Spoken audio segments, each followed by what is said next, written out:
Bonjour à tous. Aujourd'hui, j'ai le plaisir de recevoir à MPCM, merci pour ce moment, Catherine Rolland. Elle est médecin et écrivain, mais on va parler aujourd'hui de sa qualité d'écrivaine.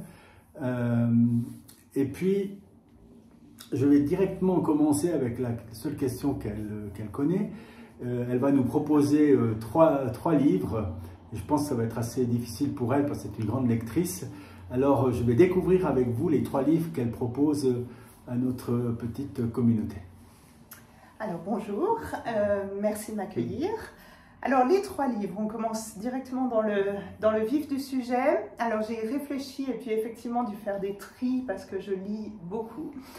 Alors, il y en a un, quand on me pose cette question, que je cite toujours, d'une auteure que j'aime beaucoup, qui est Yasmina Reza, qui est une auteure trop peu connue à mon goût, qui fait beaucoup de théâtre. Et c'est un roman de Yasmina qui est encore moins connu. C'est un recueil de nouvelles, à vrai dire, qui s'appelle Hammerklavier, du nom d'une sonate célèbre de Beethoven, et qui est un recueil de textes extrêmement intime, qui parle d'elle, qui parle de son père, notamment sa relation avec son père, avec sa famille, ses amis. C'est un petit bijou de subtilité, d'humour, dans une langue magnifique. C'est de tout temps mon livre absolument préféré. Alors ça, c'est pas une surprise, puisque les lecteurs de l'Index savent, je vous ai interviewé par écrit. Oui, je l'avais déjà dit. Vous avez insisté à plusieurs reprises. Je me suis dit, elle ne va pas pouvoir éviter le nom de Yasmina Reza. Donc ça, c'est pas une surprise, mais on va conseiller, moi je le connais pas du tout, on va naturellement conseiller à nos lecteurs de suivre ce Hammerklavier donc de Yasmina Reza. Et le deuxième? Alors, le deuxième, c'est un livre plutôt ancien, d'un auteur bien connu qui s'appelle Romain Gary, et c'est La promesse de l'aube, qui est un roman extrêmement connu. Alors, j'ai découvert Romain Gary de manière assez tardive, je dois dire, puisque ça ne fait que quelques mois que je l'ai lu, et la lecture de cet ouvrage, qui est très largement autobiographique, mais romancé, où il raconte son enfance auprès d'une mère extrêmement vampirique, je dirais presque, mais extraordinaire, qui ne vit que pour son fils. Là aussi, le point commun avec Yasmina Reza, c'est certainement une langue admirable, précise, juste, un humour dévastateur. J'ai découvert cet auteur et j'ai été absolument éblouie, et notamment par celui-ci, j'en ai lu quelques autres. Je suis en train de découvrir bien tardivement son œuvre, et j'aime beaucoup. La promesse de l'aube est exceptionnelle. Alors, on va conseiller aussi le livre du même nom, La promesse de l'aube, le film, pardon, oui, notamment avec Charlotte Gainsbourg, un film absolument magnifique. Et le troisième ouvrage? Alors, le troisième ouvrage, alors là, c'est un auteur tout à fait contemporain que j'aime beaucoup, c'est Philippe Besson, et c'est Le dernier enfant, qui est un roman qui est paru, si je ne m'abuse, il y a 2 ou 3 ans. C'est un roman extrêmement simple, comme son nom l'indique, c'est du point de vue d'une mère qui vit le dernier jour de présence de son enfant, de son fils cadet chez elle, puisqu'il va partir, il va prendre son envol et partir faire ses études. Alors tout près, d'ailleurs, tout près de chez eux, il l'emmène en voiture, c'est à 1 heure de là, il va être dans sa chambre d'étudiant, mais elle vit ce dernier matin du départ de l'enfant, et c'est un monologue émaillé de quelques dialogues ici ou là, et alors j'imagine que ça touche nécessairement les lecteurs de manière différente selon nos propres vécus. Moi, je suis une maman, j'ai 2 grands garçons qui sont encore à la maison, mais ma foi, je pense plus pour très longtemps, puisqu'ils ont 22 ans et bientôt 18. Donc, ils vont bientôt partir. Je vais vivre cela, et c'est très certainement pour ça qu'émotionnellement, ce roman m'a énormément touchée. Je l'ai trouvé, là encore, extrêmement juste dans l'émotion qu'il transfère, et d'une langue. C'est vrai que Philippe Besson a une écriture que je trouve extrêmement juste, précise, très ciselée. C'est extrêmement agréable à lire. Je dirais que le point commun entre ces trois ouvrages et ce qui, moi, me parle, c'est quand je suis en train de lire et j'ai envie de lire des passages à voix haute à la personne qui se trouve avec moi à ce moment-là. Et dans ce cas-là, moi, je craque. En pensant à vous recevoir, là, je me suis dit, très souvent, il y a des gens qui hésitent à 20 ans de faire un chemin professionnel après une maturité, etc. Et puis, il y a cette question qui me vient souvent en disant, mais si dans les secondes qui suivent, tu dois décider, est-ce que tu vas faire du latin ou des maths pures? Comme ça. Et il y a des gens qui me disent, non, je vais plutôt du côté de latin, d'autres qui vont dire... Ça donne déjà une sorte de filière, une sorte de route entre, on va dire, les sciences sociales et les domaines beaucoup plus scientifiques, etc. Et vous, alors, vous êtes médecin, oui. Donc éminemment dans le champ scientifique, et d'un autre côté, une passion pour la littérature, vous écrivez.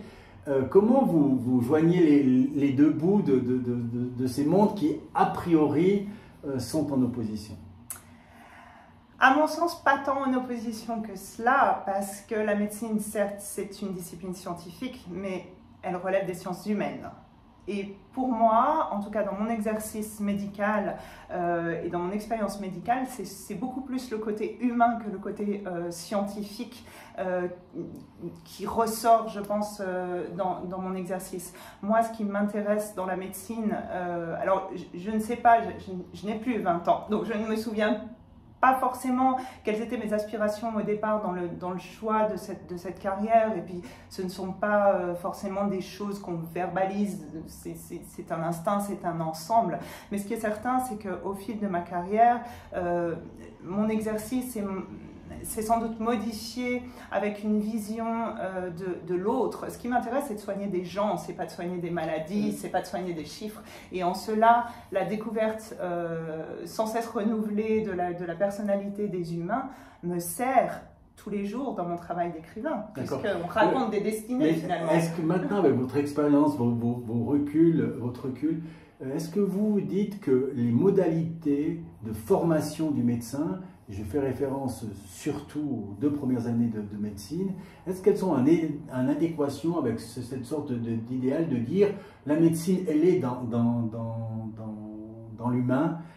Est-ce qu'il n'y a pas une sorte de fossé entre une partie de la formation médicale qui permet l'accès à la fonction médicale, CQCM scientifique, etc., et la pratique telle que vous voulez nous introduire aujourd'hui? C'est une évidence, et pas seulement les 2 premières années, je pense, mais d'une certaine manière, je vais vous retourner la question, est-ce que ça peut s'apprendre? Est-ce que la relation à l'autre, est-ce que, de manière un petit peu osée, je dirais, l'amour de l'autre et l'amour du patient et l'envie de rentrer en relation au sens profond du terme, je ne suis pas sûre que ça puisse s'apprendre. Je pense que ça vient du cœur de l'émotion. Est-ce qu'il y a certains qui ont cette vocation? Dans ma tête, là, je pense à le cas précis d'une étudiante qui a échoué 2 fois, là. Oui. Elle était vraiment convaincue que sa route, c'était la médecine. Et je pense qu'elle avait une personnalité, bon, c'est dur à dire, mais disons a priori, une personnalité d'approche de l'autre qui fait que, de par peut-être ses carences ou les techniques de fondement de sa formation, c'est-à-dire ses QCM, les approches de QCM, etc., on a peut-être perdu quelqu'un en route, là, qui aurait pu faire une excellente médecin. Ou bien c'est faux de dire ça? Non, c'est extrêmement possible. Moi, je pense à de nombreux cas et de nombreuses personnes, de nombreux étudiants, dont d'ailleurs mon meilleur ami que je salue, qui ont justement pas franchi cette barre du concours et avec ce coup près d'une sélection qui ne met pas du tout en avant les qualités humaines des étudiants. Après, c'est tellement subjectif. Il faut bien sélectionner sur quelque chose. Oui, mais ce qui est assez curieux, c'est qu'on parle d'un manque de médecins aujourd'hui, notamment de médecins généralistes suisses aussi. Oui. On a des importations de médecins. Puis d'un autre côté, on est confronté à ces exigences, on va dire, comment dire, de techniques d'accès à la médecine. Je parle de tous ces QCM, etc. Oui, oui, j'entends. Et on se rend bien compte que les QCM tels qu'ils sont faits, première, deuxième année de médecine, etc., n'ont aucune signification pour la suite de votre travail. Puisque si aujourd'hui, je vous demandais de refaire à vous les QCM en chimie, en biologie ou je serais bien ennuyée. Vous serez extraordinairement ennuyée. Extrêmement ennuyée, oui, oui, alors ça c'est certain. Donc on voit, vous me direz que peut-être dans d'autres branches c'est la même chose, mais on voit une sorte de fossé incroyable entre la pratique de ce que doit être la médecine et puis l'accès à travers les résultats d'examen. Mais si on va par là, je pense que le problème est encore plus profond parce que ça n'est pas seulement l'accès aux études qui pose problème, c'est aussi l'attractivité du métier, c'est aussi, parce que c'est une chose de former les médecins, c'est autre chose de les former jusqu'au bout et c'est encore autre chose qu'ils aillent s'installer en tant que médecin, notamment généraliste. C'est un métier qui est extrêmement difficile. Bon, je le sais, bon, maintenant je n'exerce plus en tant que généraliste, mais j'ai exercé pendant plus de 10 ans en tant que généraliste. C'est un métier qui est extrêmement prenant et impliquant et peu reconnu à tout point de vue, que ce soit finalement des autorités administratives, de nos pairs, parfois même des patients eux-mêmes. C'est assez ingrat, hein, le rôle de médecin généraliste. Hein. Là, on s'éloigne un tout petit peu du Absolument. propos, mais je ne sais pas si on s'éloigne tellement parce que dans vos livres, il y a quand même des aspects médicaux à un moment donné. Je dis, on écrit toujours sur soi, donc, etc. Celui qui est sorti hier, on va en parler, je le présente ici, donc c'est en qualité d'auto-indépendante que vous le prenez. C'est le cas singulier de Benjamin T. Alors ce livre donc, qui paraît hier, mais en réalité, vous allez nous expliquer qu'il a déjà eu sa petite vie. Exactement. Parce qu'on va parler un peu de ça. Oui, avec plaisir. Donc simplement maintenant, on ne va pas parler du contenu, mais on va parler de sa vie antérieure de ce livre-là. Donc je le répète, c'est le cas singulier de Benjamin T. de Catherine Roland. Alors oui, effectivement, il est assez... alors l'interview est absolument d'actualité puisqu'il est ressorti hier et c'est une réédition. C'est un livre qui, à l'origine, est paru aux éditions Les Escales, qui est une maison d'édition parisienne. Il est paru en 2018 sous ce titre. Alors évidemment, la couverture n'était pas la même, mais il est paru sous ce titre. Il a eu une petite vie aux Escales, ma foi, il a rencontré son petit succès, il a été finaliste de 2 prix littéraires en 2019, le prix Lettres Frontières et puis le prix Rosine Perrier. Il m'a ouvert beaucoup de portes extrêmement intéressante pour ma vie d'auteur. Enfin, grâce à lui, j'ai été en salon, sur des salons internationaux. J'ai découvert tout un monde littéraire qui était formidable. Et puis, après, comme souvent, la destinée des romans, on évoquait tout à l'heure en off le nombre de romans absolument extravagants dans les librairies. Donc, forcément, chacun a sa chance seulement pour quelques semaines.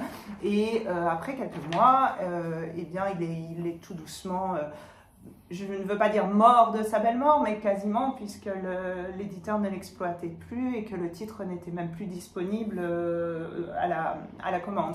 Donc j'ai contacté ma maison d'édition, Les Escales, donc fin 2021 je crois, et je leur ai demandé s'ils comptaient continuer de l'exploiter. Ils m'ont répondu que non, donc j'ai récupéré mes droits, ce que j'avais le droit de faire par contrat, puisque le contrat implique que l'éditeur continue d'exploiter le titre, ce qui n'était plus le cas. Et comme j'ai beaucoup d'éditeurs différents, je pense qu'on va en parler, et en parallèle j'ai aussi voulu tenter l'aventure en 2021 de l'édition indépendante en méditant moi-même, en m'entourant justement des illustrateurs, graphistes, mise en page, etc.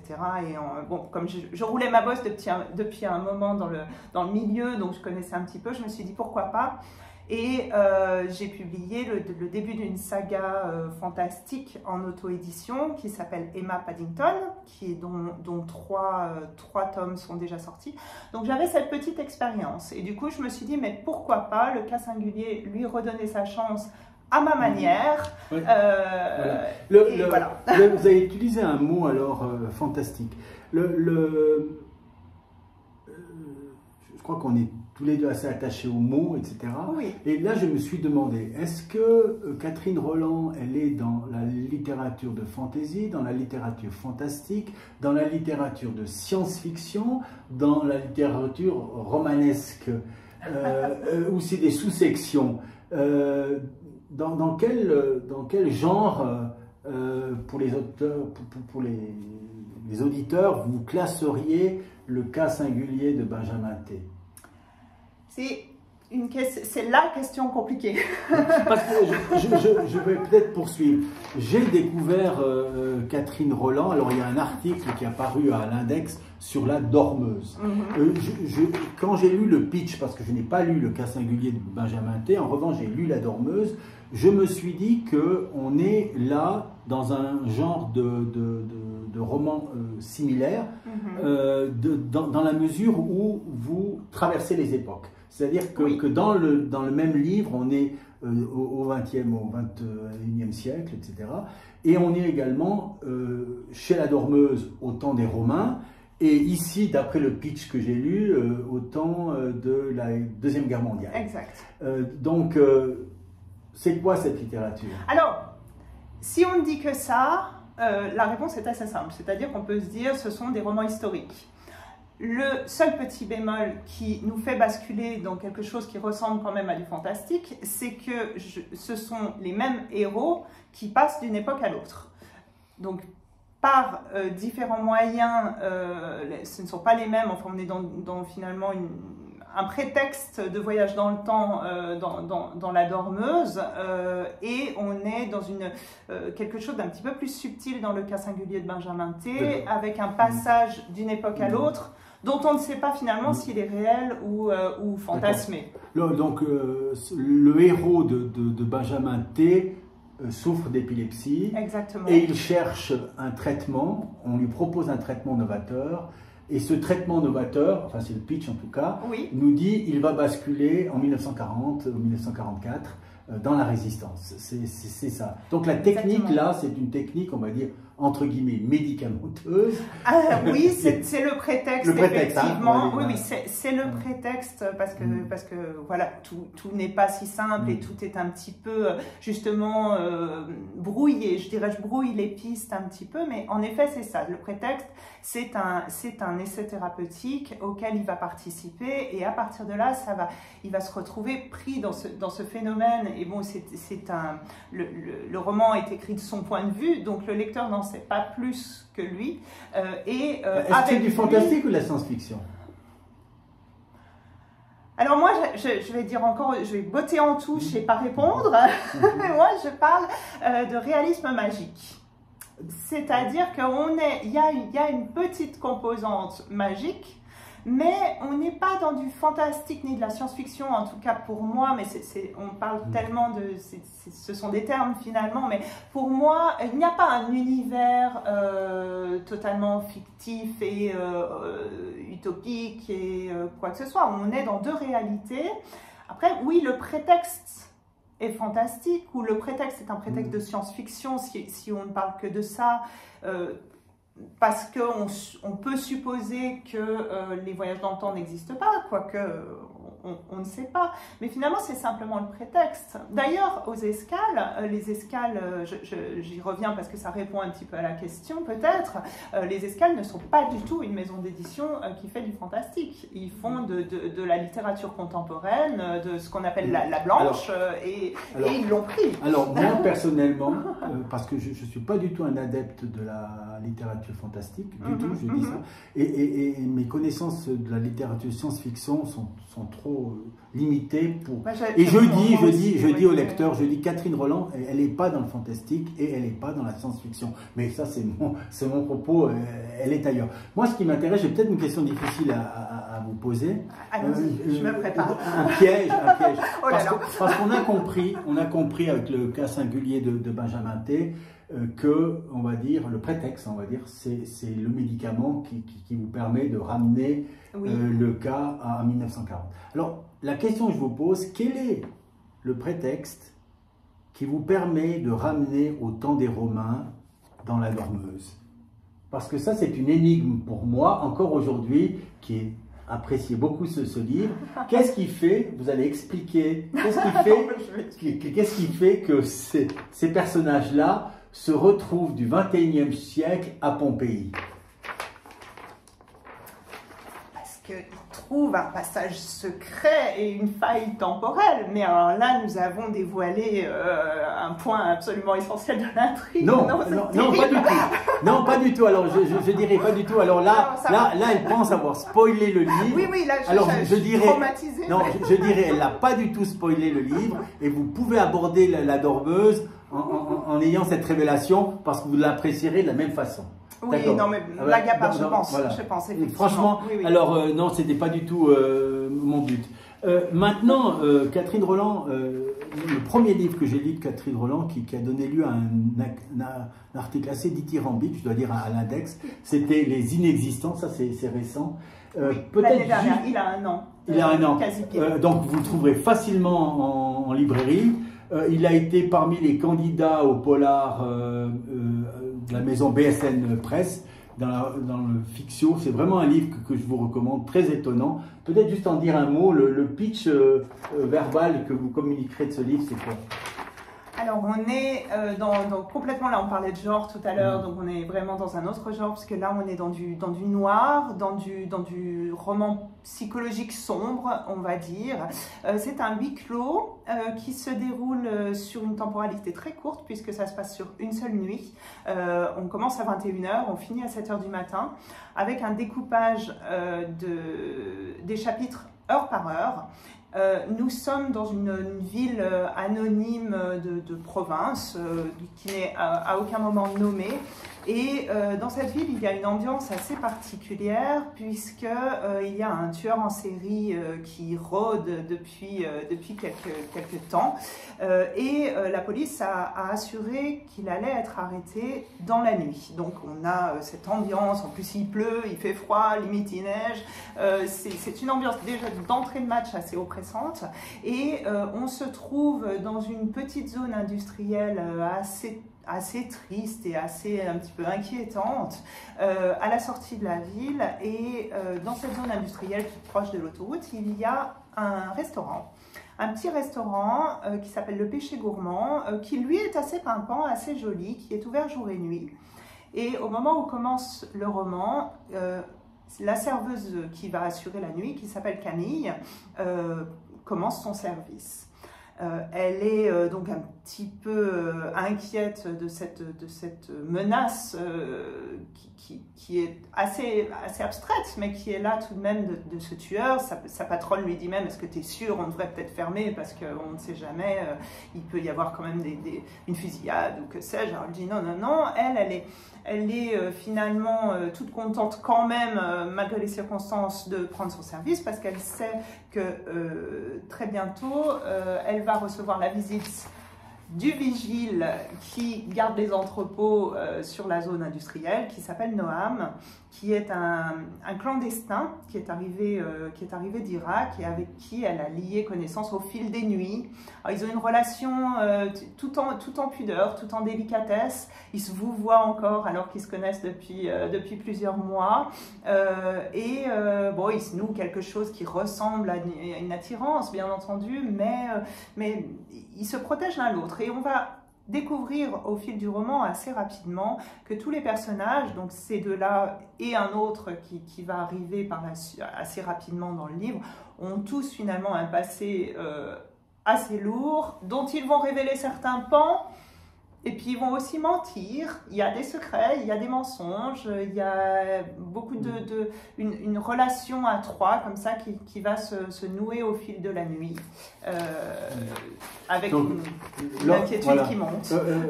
C'est marrant, en vous écoutant, je me dis, j'ai envie de relire ce livre. Ah, voilà, c'est bien. Je conseille vraiment ce livre au lecteur. Mais je me suis demandé, lorsque j'ai écrit la critique, alors de manière un peu polémique finalement, qu'est-ce qui fait qu'un livre comme le premier de Joël Dicker, ou Les Inexistants, pouvait avoir un destin commercial si différent? Parce que finalement, le livre de Dicker, il a eu ce succès phénoménal qu'on connaît. Il a été notamment prix Goncourt des lycéens.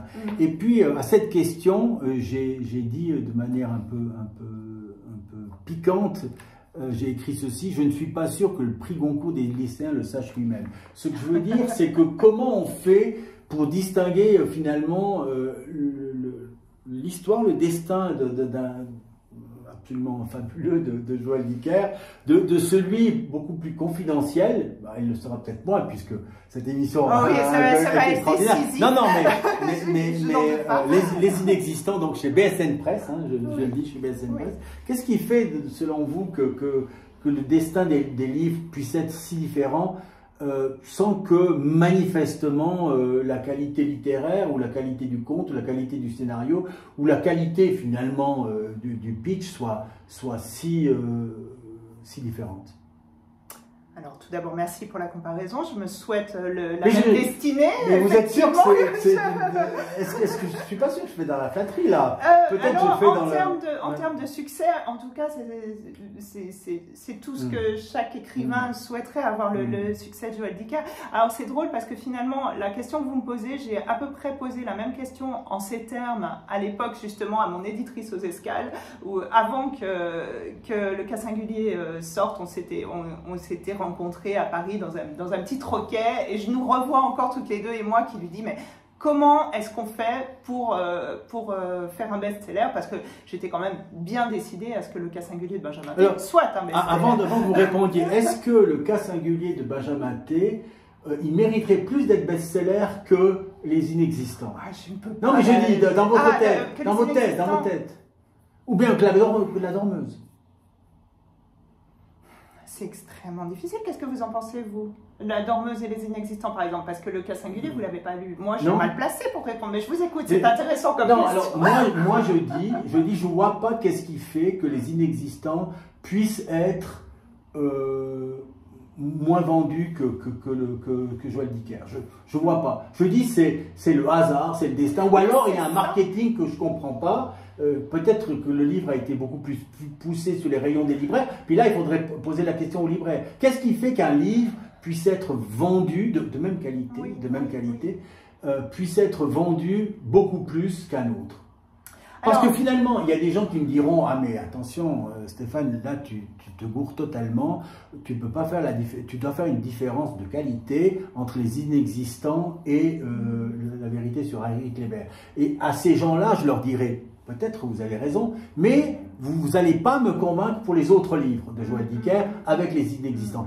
Donc là, ils me diront: ah, mais c'est le fait que le premier livre a eu tant de succès que les lecteurs sont restés attachés. Alors, il y a ça. Alors, il y a sûrement ça, ça, mais ça ne répond pas encore à la question du premier livre qui démarre sur une planète qui est complètement différente de celle des Inexistants. Et je dis à tous les lecteurs: allez comparer Les Inexistants avec le livre de Kléber, et puis vous me direz: ben non, tu te trompes. Moi, je ne suis pas sûr de me tromper.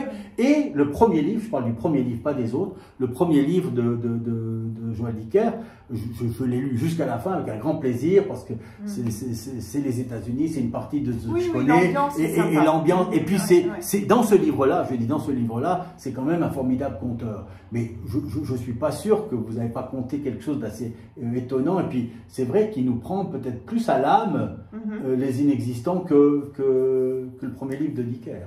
Bon, c'est pas le même. C'est difficile de comparer, parce que c'est pas le même registre, c'est pas le même univers. Dicker, bon, il joue sur l'installation de cette atmosphère, justement, un petit peu les années 60, un peu mélancolique, un peu à la Hopper. Oui, je suis d'accord. Je suis d'accord. Et c'est presque tout l'intérêt. Enfin, moi, ce livre, c'est le seul que j'ai lu de lui. Je l'ai lu il y a quelques temps, donc j'avoue, j'en garde pas un souvenir précis, mais j'avais beaucoup aimé cette atmosphère parce qu'elle était très bien rendue, très immersive. Bon, au bout de 300 pages, on se dit, bon, on aimerait bien qu'il commence à se passer quelque chose. Moi, c'était un tout petit peu ce que j'avais trouvé dommage. Mais en effet, c'était assez magique, cette atmosphère. Bon, les inexistants, on est dans... Mais le destin de votre héros dans les inexistants, le destin de votre héros dans les inexistants, sur son passé, etc., je veux dire, il prend aussi aux tripes. J'espère. Donc, j'en viens à cette question commerciale. Oui. Pourquoi un livre, il marche et un autre pas? Donc, pour revenir à ce dialogue avec mon éditrice, à qui j'avais posé cette question, elle m'avait répondu, mais on ne sait pas. Si on savait, on serait les rois du pétrole, comme on dit. Mais finalement, il y a évidemment des questions de marketing. Il y a des questions, là c'est le boulot des maisons d'édition, de mettre en avant le livre, de faire une mise en place, ce qu'on appelle une mise en place, c'est-à-dire déjà au niveau du tirage, de dire bon, on va faire un tirage de plusieurs milliers d'exemplaires qui va permettre d'en mettre dans un maximum de librairies, de les mettre en tête de gondole, après on va solliciter la presse, on va faire des conférences de presse, on va faire des événements, on va faire tout un tas de choses, ou alors on ne va pas le faire. Alors évidemment, un roman qui est poussé comme ça par la maison d'édition, d'autant plus si la maison d'édition a un petit peu pignon sur rue, donc peut attirer, parce que c'est aussi comme ça, c'est-à-dire que les journalistes culturels en littérature, comme dans tous les autres arts, ils vont être en général plus intéressés par un roman, le nouveau roman qui sort chez Albin Michel, ou bon, pour parler de Suisse, je ne sais pas, chez Zoé ou chez Slatkin, voilà, qui sont un petit peu plus grandes maisons d'édition, que chez un tout petit éditeur que personne ne connaît. A contrario, on a quelquefois des surprises. Je pense notamment au roman En attendant Bojangles d'Olivier Bourtreau, je crois, d'il y a quelques années, qui a été un succès absolument extraordinaire que personne n'avait vu venir, à commencer par l'éditeur, parce qu'il était sorti chez un tout petit éditeur, je crois dans la région bordelaise, qui avait dû tirer à 600 exemplaires en se disant bah, on va voir ce qui se passe, et puis ça a eu un succès absolument incroyable avec des millions d'exemplaires vendus, des prix, des choses comme ça. Personne n'a vu venir. Personne l'a vu venir. Donc c'est finalement quelquefois, comme vous dites, les hasards, peut-être parfois une actualité qui se prête, parce que finalement, quelquefois on a des romans qui sortent avec une actualité qui résonne au moment de la sortie du roman. Bon, j'ai pas d'exemple qui me viennent en particulier, mais ça peut arriver. Ici dedans, vous le diffusez donc sur votre site, vous avez un site, oui. Et il est diffusé exclusivement sur le site, non, on peut non, dire, non, ou bien on peut le retrouver en librairie. Oui, oui. Je dois dire que j'ai été à la librairie, là je dis salut à Françoise Bercla, à la liseuse aussi, notamment. Pas encore, mais... notamment, je peux dire ce livre n'y était pas. Alors si je peux me permettre, vous y êtes allé la veille de la sortie, donc il y avait un peu des chances qu'il n'y soit pas. Donc on le trouve en librairie.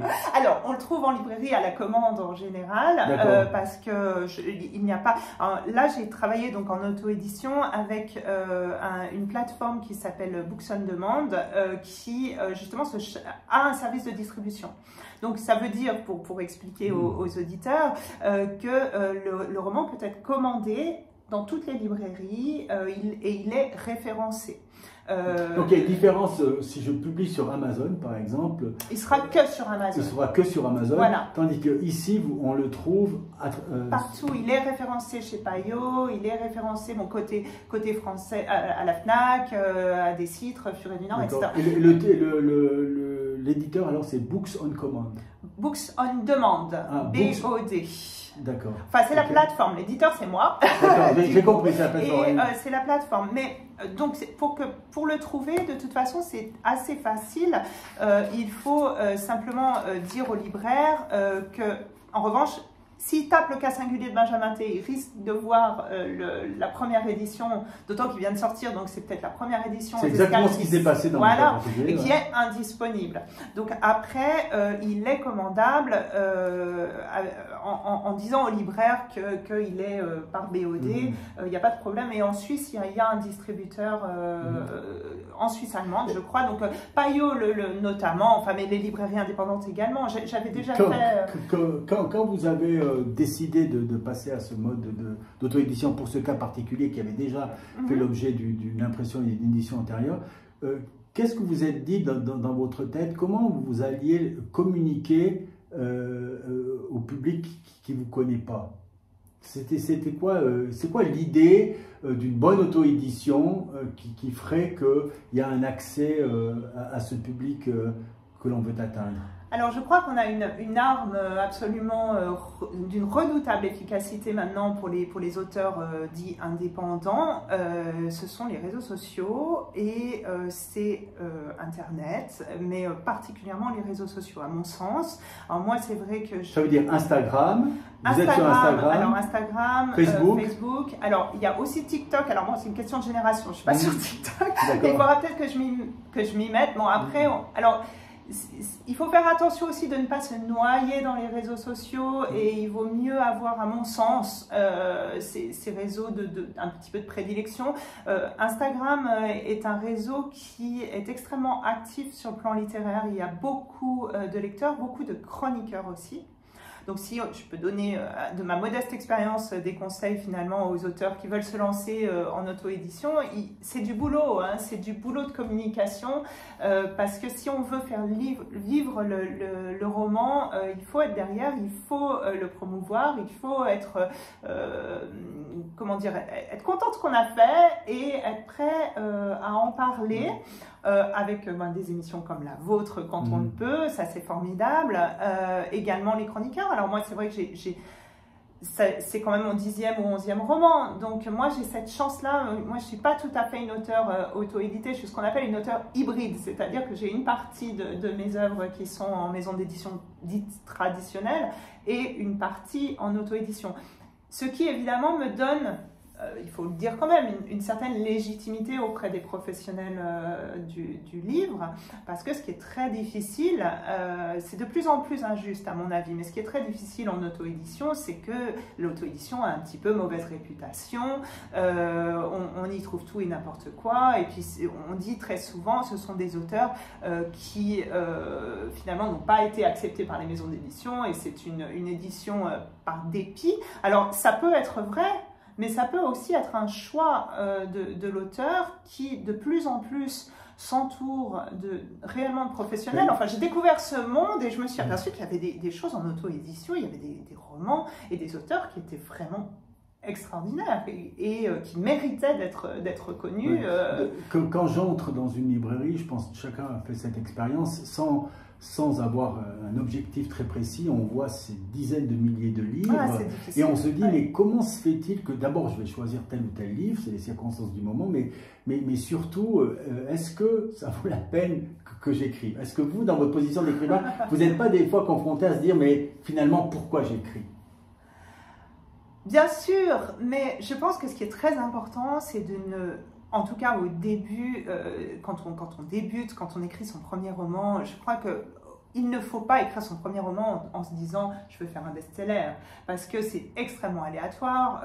Même avec l'auto-édition qui permet d'avoir le livre-objet dans ses mains en se donnant un petit peu du mal, on y arrive, ceci dit, beaucoup plus facilement qu'il y a encore 10 ans. Mais après, il faut trouver le lecteur, il faut se faire connaître et ça prend du temps. Ça n'est pas sur un seul roman, sauf coup de bol.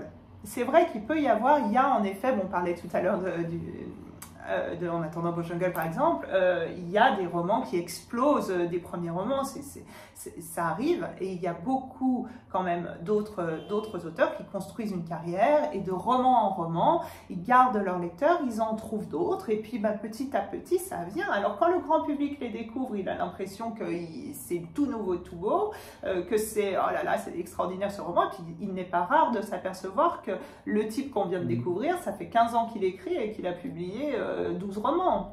Il y a beaucoup d'éditeurs même qui disent que le premier vendeur du roman, c'est l'écrivain, c'est pas la maison d'édition. Qu'est-ce que vous répondez à ça? Vous êtes d'accord ou bien pas? Alors moi, j'en suis absolument persuadée. Ce que je trouve un tout petit peu dommage, après ça dépend beaucoup des maisons d'édition et loin de moi la volonté de jeter la pierre sur les maisons d'édition. Moi, j'ai toujours eu une très bonne relation avec mes éditeurs et ça s'est toujours très bien passé. Et j'ai absolument conscience qu'un éditeur, il n'a pas un seul roman. Il en a toute une panoplie. Je me rends compte du temps que ça prend pour la promotion de mon propre roman. Donc, quand ça multiplié par le nombre de romans plus tout ce qu'il a à faire à côté, c'est pas possible, surtout sur les petites maisons. Donc, je dirais que de toute façon, même en édition traditionnelle, et ça, je l'ai un petit peu compris avec le recul et un peu trop tard, je dirais, même en édition traditionnelle, si on se repose uniquement sur la communication faite par la maison d'édition, ça ne marche pas parce qu'on n'est jamais si bien servi que par soi-même. Et c'est en poussant l'adage finalement à son paroxysme que je me suis dit, quitte à faire le boulot moi, autant le faire d'un bout à l'autre, en tout cas pour certains de mes ouvrages, dont celui-ci. En tout cas, je peux dire qu'il est très bien édité, hein, c'est très agréable, le caractère est très agréable, comme une grande maison d'édition hein, finalement. Ouais. Alors, enfin, découvrez-le, je le redis encore une dernière fois, vous le découvrez. Maintenant, je vais changer un tout petit peu. Bien sûr.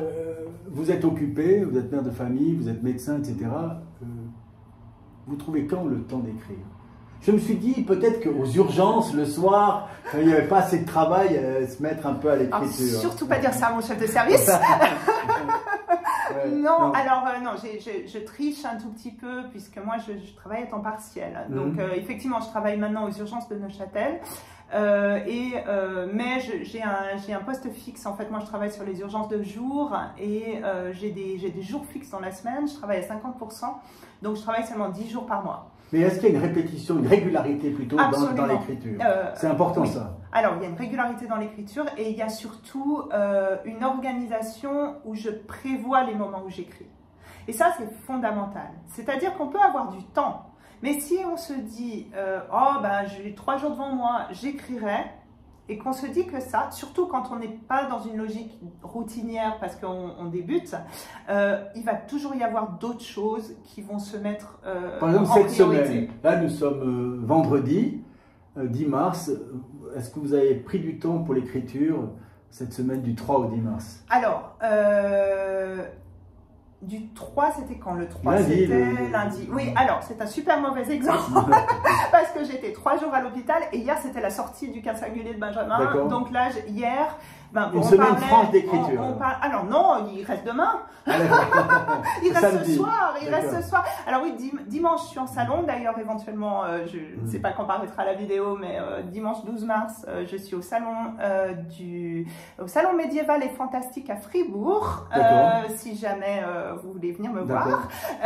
Donc dimanche, salon, donc pas d'écriture. Demain, écriture. Hier, j'ai fait du travail de communication.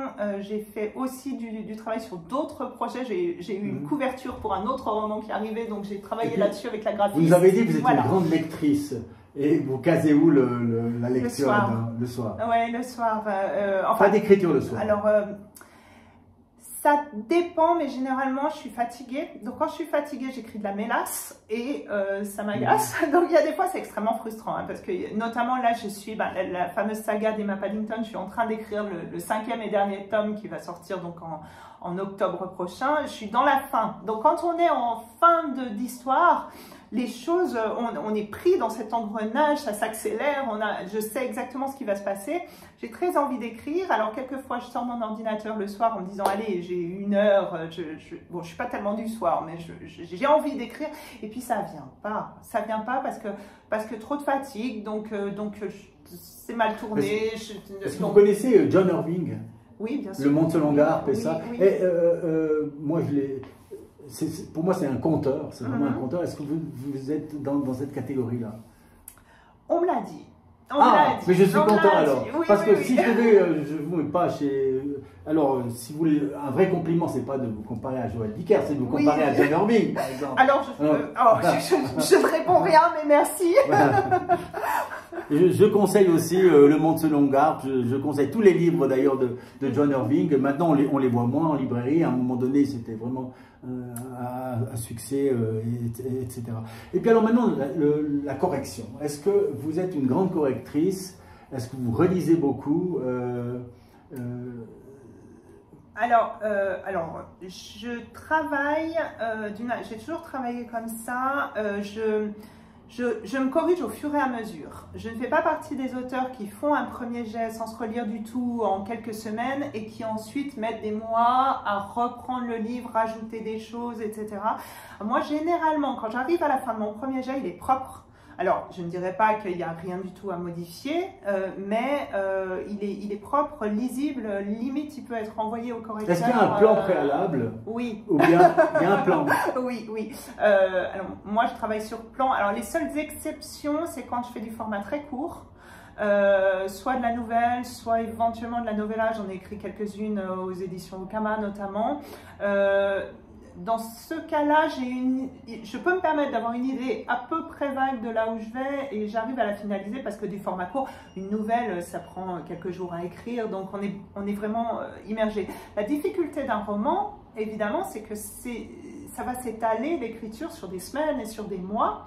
Donc l'idée que j'ai au départ de mon roman, les idées, les rebondissements, les descriptions, les divers détails, etc., en tout cas, pour moi, ce n'est pas possible de les garder précisément dans ma tête pour quand elles devront être exploitées, peut-être dans 3 mois, quand j'arriverai à la scène en question.